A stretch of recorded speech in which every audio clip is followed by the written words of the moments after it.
Hi friend, नमस्कार सर्वांना. मी सारिका आपल्या नवीन व्हिडिओमध्ये सर्वांचं स्वागत करते. तर आज मार्गशीर्षमधला चौथा गुरुवार आहे. तर हे बघा, मी पूजेची मांडणी करायला आहे सकाळी.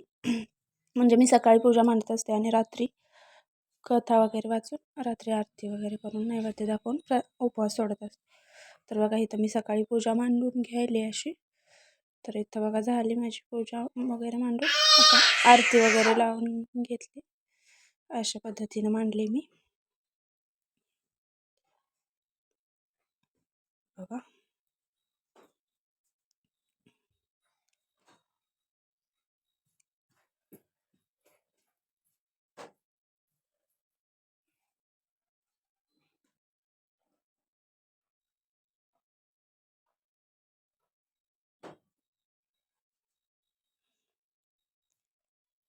इथं झाली पूर्ण माझी पूजा मांडून.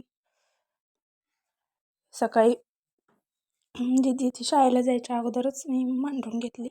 पटपट स्वयंपाक वगैरे सगळं आवरून. परत रात्री इथं मी उपवास सोडायसाठी वगैरे स्वयंपाक रात्रीचा बनवायला मी तर भाकरी करून घेतल्या पहिलं. आणि काहीतरी वेगळं बनवा म्हणून आज हे बनवायले, अळूवडी बनवायलेली मी. असं पूर्ण वेगळ्या पद्धतीने मी असंच बनवते.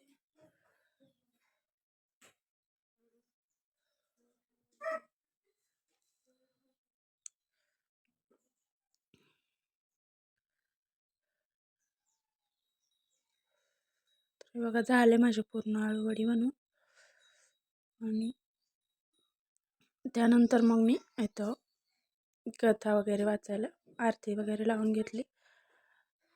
आणि रात्री कथा वगैरे वाचून मग नंतर उपवास सोडावून इथं मी आता हळदी कुंकू लावून नंतर आता मी कथा वाचून घेते.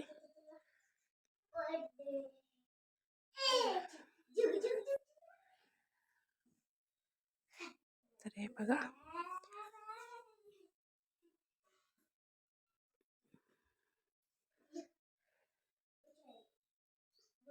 इथं मी कथा वाचून गेले. तोपर्यंत ओम दीदीपाशी होता. दीदी आणि ओम पण आलेत कथा ऐकण्यासाठी. इथं मी वाचून घेतलं थोडं. आणि त्यानंतर परत दीदी, प्रिया दीदी थोडं त्यांनी पण वाचले पुढं बघा.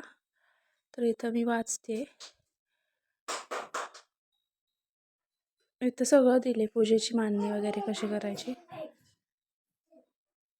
तर हे व्रत मी 8वीत असल्यापासून करते. म्हणजे फराळीचं काय न खाता नुसत्या फळांवर करतात हे व्रत, उपवास गुरुवारचा. पण आता ह्यावेळेस तेवढं मी ओम लहान असल्यामुळे खाल्ले फराळीचं.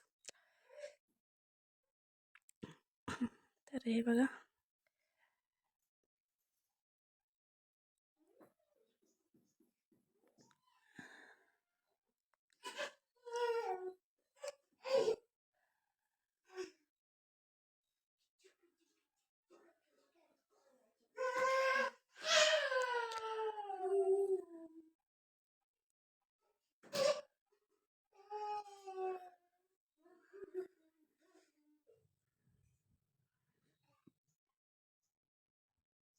तो ओम कसा ऐकायला बसलाय, लक्ष देऊन ऐकतोय तो. पण त्याला लय आवड आहे देवाची.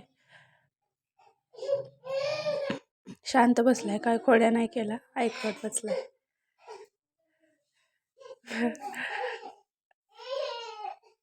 इथं मी पदर घेतलेला म्हणून त्यानं काढायला.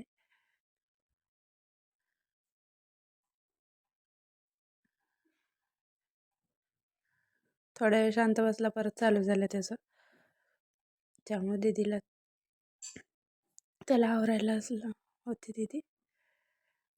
परत त्यानंतर इथं प्रिया म्हणली मी थोडं वाचते, मग प्रियाला दिली. प्रियानं थोडंच वाचलं. आणि परत त्यानंतर अजून दीदी म्हणली मला पण वाचायचं आहे. मग म्हणलं वाचतो पण थोडं. मग तिनं राहिलेली सगळी पूर्णच वाचली.